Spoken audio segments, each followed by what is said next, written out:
Hello, I'm Mayor Barbara McMorrow, and on behalf of Deputy Mayor Lester Preston, Committeemen Anthony Amiano, Tom Cook, and David Salkin, I welcome you to From the Mayor's Desk.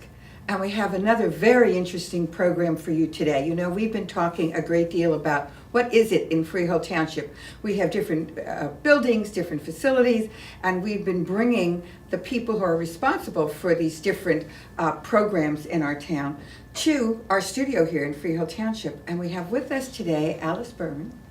And Alice is the president of the board for the Jewish Heritage Museum, which is located in Mounts Corner in Freehold Township. Now, you may see signs around the township that says Jewish Heritage Museum, and you wonder, what is it, and why is it here in Freehold Township?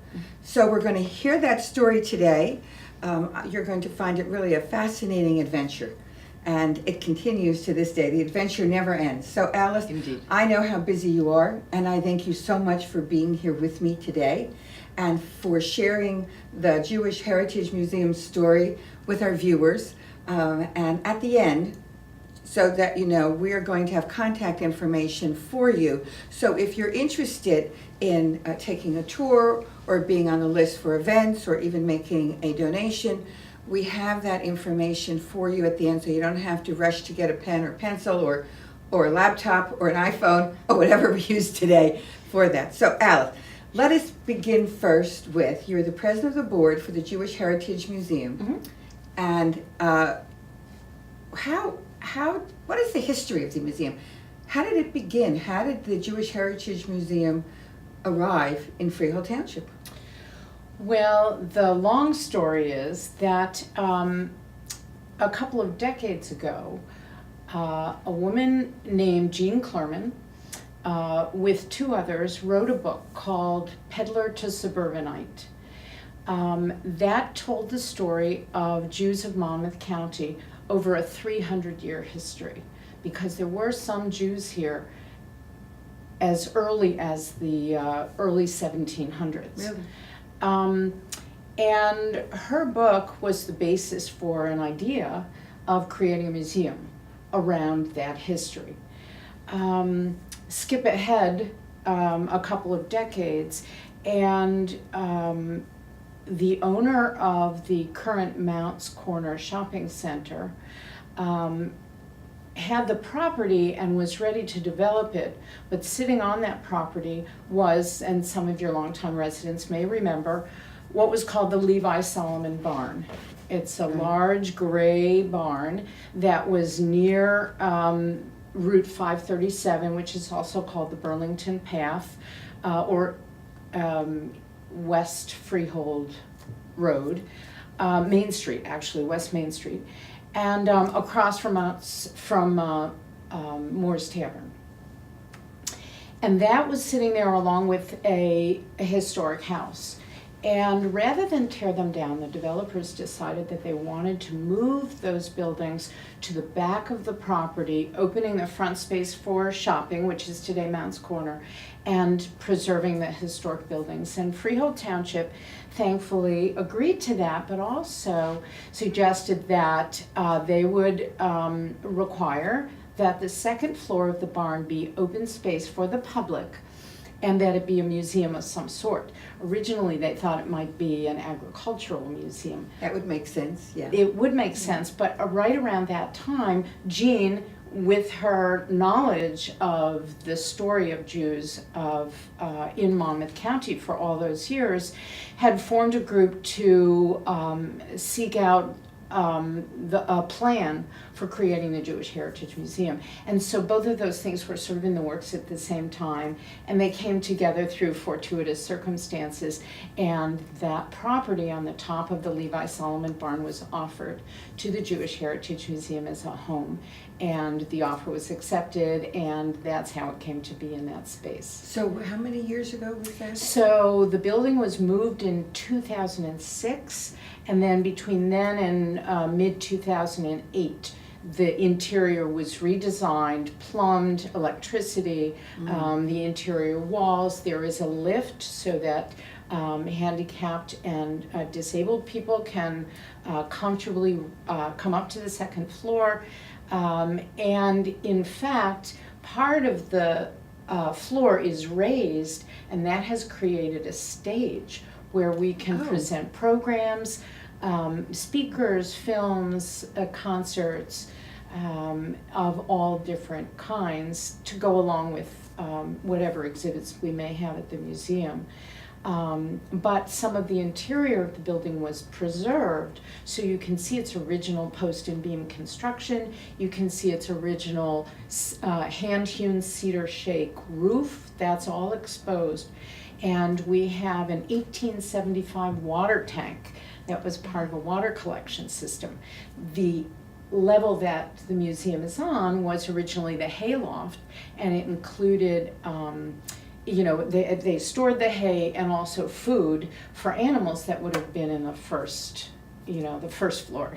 And that's bottom all level. still preserved, you can still see So that? we can still see some of that, yes. So it still maintains such a great historic, a treasure really, of Monmouth County, which was agricultural, so it's still there. Yes, yes. Well, this was very central to Freehold Township and this area of Monmouth County. The location of where it was originally and where Moore's Tavern is significant because, as I mentioned, it's on the Burlington Path. That is a way to get from the shore, from Sandy Hook, where people could land their ships and boats to be traders, to do trading, and if they wanted to, they could cross diagonally across the state through Burlington County to Philadelphia, and this is the shortest route. And this was a way station along the way. Freehold had a tavern and a place for people to stay and feed their horses and feed themselves and so on. So this was an important crossroads, and so it's very fitting that that this was the location that the museum ended up in. Yeah, it's great. That's a great story. So I'm going to ask you for another great story. How did you get involved? Did you wake up one day and say, I think What can I'm I going do? to, yeah, what can I do? What board can I do? Actually, in a little way, yes, because when this move was happening in 2006, 7, and 8, I saw an article about it in the news transcript, and I actually called someone who was on the board at that time to ask about it, but the conversation didn't lead me directly to get involved right at that point. A few years later, though, I was contacted by them, in fact, the same person I had talked to, because in those intervening years and in some years before that, I had been on the board of the Monmouth County Arts Council. And through that work, I had learned a lot about developing nonprofit arts organizations and some of the challenges that they face organizationally, and that interests me. So I was contacted by somebody who was then on the board at that time and asked if I would come and coach a little bit and talk to the board and share some of what I knew about organizing nonprofits, which I did.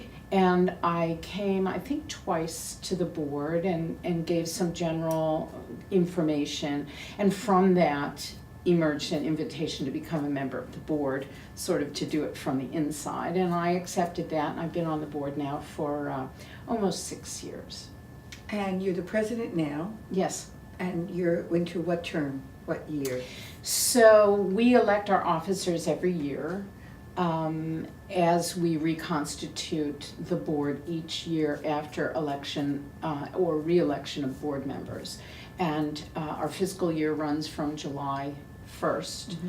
So in the summer we sort of reconstitute. So I'm board president now until the end of this year, and I wouldn't be surprised if that happens again next year, but I won't. Yeah. I won't count those chickens. But you brought up a very good point, because developing a nonprofit is not easy. It's not an easy task. It's not an easy task, and I do want to say in all credit that the people who began this work in 2006, including a great deal of assistance from the Jewish Federation, did a wonderful job in thinking about what they needed in order to establish an organization and a museum, which is, its own kind of animal. It's not Right. the same as other kinds of nonprofits, or even in the arts that I was familiar with, whether it was a chorus or a symphony or a theater, everybody has sort of their own unique characteristics. And yet, I know through the events at the Jewish Heritage Museum, you bring music, talk, shows. Maybe let's talk just a little bit about that. So one of the aspects of the mission of the museum is to connect Jews with their heritage. And Jews do have a cultural heritage that spans all of those arts and much more that, you know, we don't even have the capacity necessarily to bring in. So to connect people with things that have a Jewish cultural base means that we do need to show films and have music and have lectures and really expose the community to all that that the Jewish people bring to wherever they're living. But you don't have to be Jewish to attend the shows, the events, to even just go and take a tour of the museum. Absolutely, It's open to the public. absolutely anyway. not, because the other part of the mission is really to preserve and explore and educate the whole community on the contributions of Jews who have lived here in Monmouth County over those 300 years. And to share with the entire community, Jewish or non-Jewish, the ways in which those contributions have been made and things that will be educational and enjoyable for anyone. And many of the early Jewish settlers were also farmers. They were involved in agriculture. Absolutely, absolutely, because we're in the Garden State, right? That's so right. that's what you did here, and of course, going back into the late 17, early 1800s, people were self-sufficient. They had That's to grow right. their own fruits and vegetables and raise a cow and have some chickens and eggs. So they needed to do that anyway. So they made businesses out of it as well. I always think if I had to, I just don't know if I would survive. You know? We're Right. just too used to the way Right. things are now. Cushy. Yes, we just take everything for granted that we have. Right. You know, we turn on a faucet and water comes out. And That's a whole other conversation yes, for another absolutely. time. So if I wanted to tour the museum today, Mhm. or say one of our viewers says, you know, that sounds very fascinating and I'd like to go there. First of all, how would I find out when the museum is open, the admission, events? How would I find out about that? Well, of course, in this day and age, there is the internet. Yes. So our website is jhmomc.org, and those are the initials of Jewish Heritage Museum of Monmouth County. So you can find all of that information there. We're open Tuesdays and Thursdays from 10 to 3, and Sundays from 11 to 3. Although on Sundays is very often when we do some of those programs that I was talking about, and so it could be open later so the program can be completed.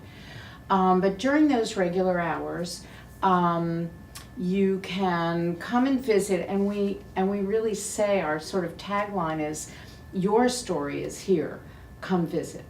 Because the story of Jews coming to Monmouth County, settling and being successful here is really the story of America. And it's the story of everybody who came to America through the immigration system. Now, there are other ways to have come here, either to have been native born, or we know that slaves were brought here against their will. But for those who came through immigration, regardless of your faith or your ethnicity or what country or what part of the world, the story is very, very similar. You came to the United States for opportunity and to have a better life, and maybe, as with some Jewish immigrants, to escape a persecution of some kind. That's right. That Right. would also be happening. So that whole story is there for anyone to see, and it is the microcosm of the story of America. So if you come today, your question Yes. was, what would you see? So we do have a permanent exhibit which was installed in 2017. It was really the dream of taking the book I mentioned, Peddler to Suburbanite, and putting it up on a wall that people can see through pictures, through explanations. And so our permanent exhibit tells this 300-year story. You walk just through the And you museum. can walk through the museum along one wall and be able to follow that line of thinking. When you come and we're open, we have docents who will walk you through it, who can answer questions, go into much more detail than we're able to put on a panel or a screen, and engage with you in how meaningful this may be for you when you come to visit. Yeah. It's a fascinating story that probably most people do not know. Right. And it's part of our history, and as you say, it's really everyone's history. Yes. This is just a small part of it, a small representation of it. Mhm. So during the years, has there been any program or any event that really stands out in your memory? Any time that... Well, you know, one of the things that sort of stands out, it didn't really happen at the museum. In 2016, we did celebrate our 10th anniversary with a wonderful gala event. And so I have to mention that it was a lot of work, but it really brought together the whole community to kind of tie a ribbon on the achievement of having the museum. There are so many programs, and they kind of spin through my mind. Do you have a program subcommittee that decides? We do. We have a really active program subcommittee, and they come up with some really wonderful, interesting kinds of programs, and I often wonder, even sitting back and watching that happen, where it comes from, how do they think of it. Although we do have people call the museum and say, well, I do a talk on this thing, Mm-hmm. would that be of interest to you? So then we can book that, or I play this kind of music, or I have knowledge on that, this or that subject. And so that certainly helps when people reach out to us. And I bet that they're happy also that they have a place where they can tell their story, Yes. or showcase their talent, or just kind of share the knowledge that they have, because I would think part of the museum's mission also is to preserve, and we can't know everything that's going on, so when people come to you, they're helping to preserve that as well. You gain even more information and knowledge for the museum. That's right. The more connections we have, the richer we become. Yeah. So the more we know about, and the more we're engaged with other people who have other backgrounds and other knowledge, it just expands Do what we people know. come from outside of Monmouth County? Absolutely. They come from North Jersey. We actually have inquiries from people in other part of New Jersey who want to come and either tell their story or, as you say, show their talents. From New York, when people come to visit, they're from out of town and they've come to visit, their family members will say, here's something we should do while you're visiting. So we do get... Do you do tours? Can tours come in? Yes, absolutely. So you can contact the museum and ask for a tour. We like to bring those in on other days, not Monday, not So tours Tuesday are or other Thursday. So Monday, Wednesday, or Friday, when we're not open to the public, and we can pay more attention to the tour, and we can do some extra things for them, either to give a special slideshow or a presentation or a talk that goes along with just touring the museum. So yes, and we have groups of all kinds, men's clubs, women's clubs. Senior residences bring their residents to Really? come. That's lovely. Yes. What about So- the schools? Have children come in? Yes, so largely we have the schools from the local synagogues. So they bring their religious school students in, and this is, again, a way for the younger generation to understand this long history and to connect with it, and maybe to think about asking their parents and grandparents about their own That's history. a wonderful idea. So No it matter really what, encourages yes. that kind of conversation. Alice, that's a wonderful idea for children to talk to their parents or grandparents, if they're blessed to still have their grandparents, to find out their history. And how did they come here, what brought them here. Again, regardless of whether it's their Jewish history and regardless of your background, to find out how it is and what brought them here and what were some of the traditions that they brought with them. So I'll speak about another exhibit that's currently at the museum and will be there for a few months. It's called Let's Dish, Family Histories Through Dinnerware. Right, so Really? here's a way that you can say, we have this set of china sitting in the china closet. Where did it come from? Yes. Was it grandma's? Was it great-grandma's? What holiday did they use it for? What kind of food got served on these dishes? So we have about 7 or 8 families represented with their dinnerware or their cups or their silver wine cups, to tell the story of how their family came and how this dinnerware came into their family and how it was used. And we thought it was particularly poignant to portray this in an age where we don't use china anymore. That's very true. Where children and families are using plastic and throwing it into the trash when they're done with it. Here's china that has been around for 100 years or 50 years and is still shiny like new and still beautiful.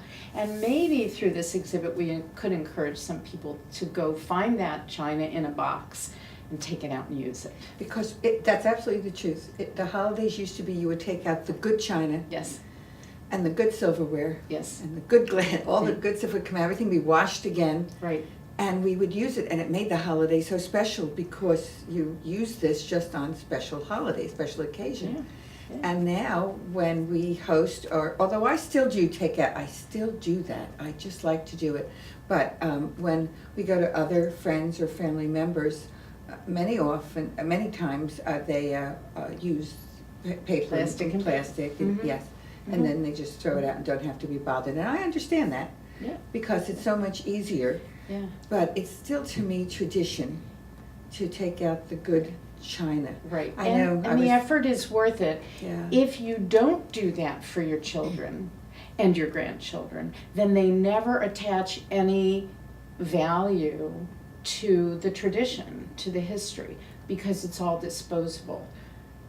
So we really are trying to send a little bit of a message, but also to celebrate these beautiful pieces and our families. My own grandparents' china is in this particular exhibit. And every time you see it, you just remember.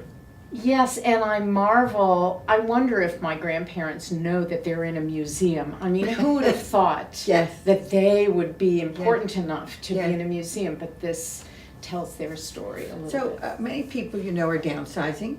Yes. And they come across the dishes that were their grandparents or their great-grandparents or whatever, and they may be watching the show and they may be thinking, well, I would maybe like to donate that to the museum. I know you don't have space for everybody to donate everything. So what, would they call you and say, I have this, would you be interested? Is that how it works? So in terms of creating a collection at the museum, so this is one of those unique things about museums is there are protocols for collecting at a museum. First you have to have space, and we really don't have a lot of storage space for precious objects. We want to be sure that it's relevant to life in Monmouth County. So that's one of the things we sort of assess when we're looking at a possible acquisition. That doesn't mean that we wouldn't consider things from other places that have some real historic significance, but primarily we would like to look at things that are that were in use in Monmouth County. We could take a piece of something, but not an entire set, for example, of china. Very limited on space for books. There are a few unique ones that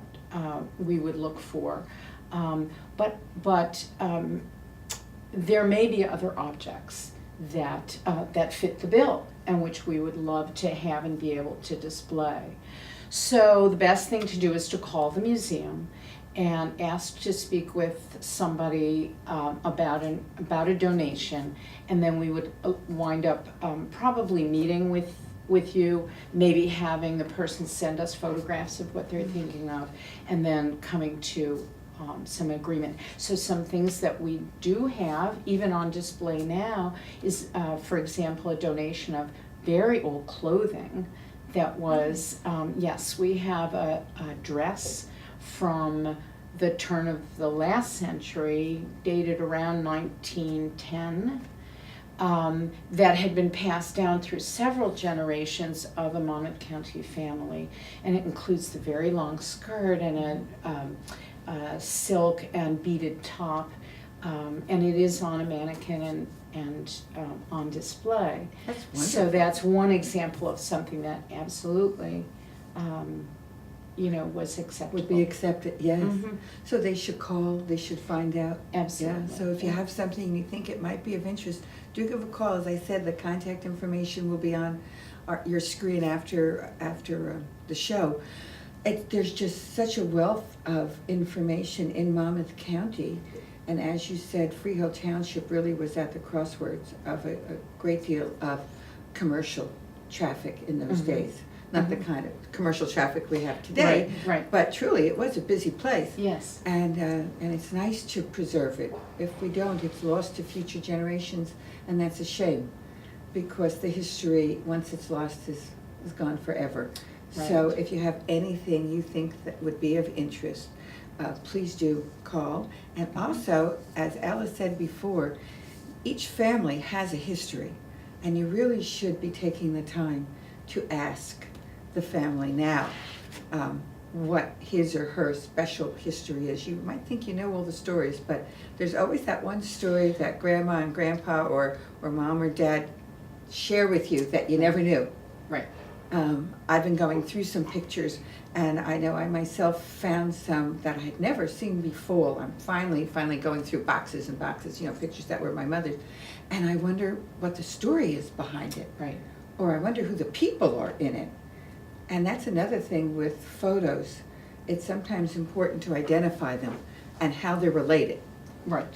So that, let's say it winds up in a museum someday, it's easy for you to know, or whoever is the curator of the museum, that this is who it was, and this was the time, and this is why they're all together, and what they're celebrating, or what the event was, whatever the occasion. Can I just give a recommendation? Absolutely. If people are going to do that with photographs, it's really important not to write on the back. Oh, right. Good comment. Because you'll ruin the photograph, and then from a historical or a display or an archival perspective, it's not as useful. So use sticky notes and put the sticky on the back. Perfect. Perfect. Okay, listen to Alice. No, that's a perfect idea. You're right. Preservation. In fact, we had Preservation. talked about that just before the show, about photos and doing that to the photos. So it's really a great thing to do, no matter what time of year, when you have them and you have a few moments to do that.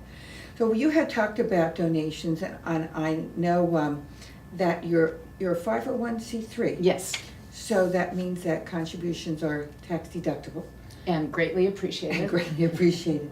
So, yes, because funding is always difficult for nonprofits, always. Mhm. If someone watching today thinks, I really would like to help the Jewish Heritage Museum, how would they donate? Are there special times during the year, or is it any time during the year?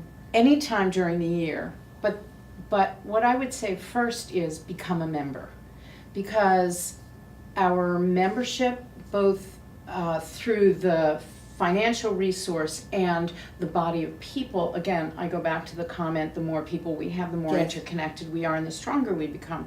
So the more members that are members of the Jewish Heritage Museum, the more we can connect with you. You'll get more information. You get a discount on admission to coming to programs and events, so you get that benefit. And our membership fees are not exorbitant. They're $18 for seniors, $20 for an individual, and $36 for a family. So that's a place to start, and the more members we have, the better we can serve the community. On the membership point, I'd also like to say that this is a cultural effort, and so it doesn't matter whether you're an observant Jew, whether you haven't been in a synagogue in forever, whether you're a non-Jew, whatever your faith beliefs are not part of how we operate, though we do keep kosher in the building when we have food, and we're not open on Saturday or holidays. So this membership is wide open. From there, we do appreciate higher levels of membership, donations. We have our annual appeal coming shortly, so that goes from May through the end of June every year, and where we look for additional donations. But really all year round, anyone who wants to make a donation, a contribution, or can connect us with a foundation or a grant giving. That's a great idea. A grant giving entity, we'd be happy to apply for a grant or funding for any of our projects, programs, or operations. So community help, takes a village, so the community help is much appreciated. And again, you can do it straight through our website, so there's a donation page, so you don't even need to do that, but you can also mail a check if you prefer that.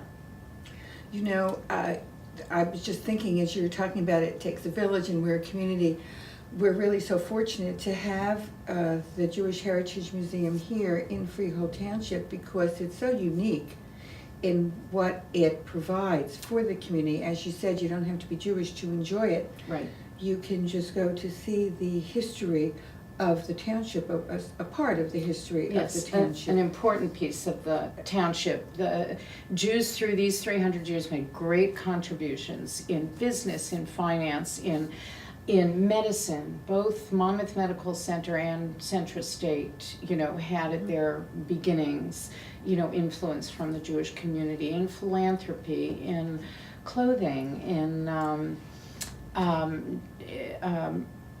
as merchants, just so many home builders and construction, and so really there were many Jewish families that contributed. And you have that in the museum, at least a smattering of it, so that people can see, if the viewers attend, they can see the contributions that were made. Yes. Throughout the centuries. Yes. And when exactly. we start talking about that, we realize how very important it is, because many people don't take the time to study the history of where we are and how we got here. Right.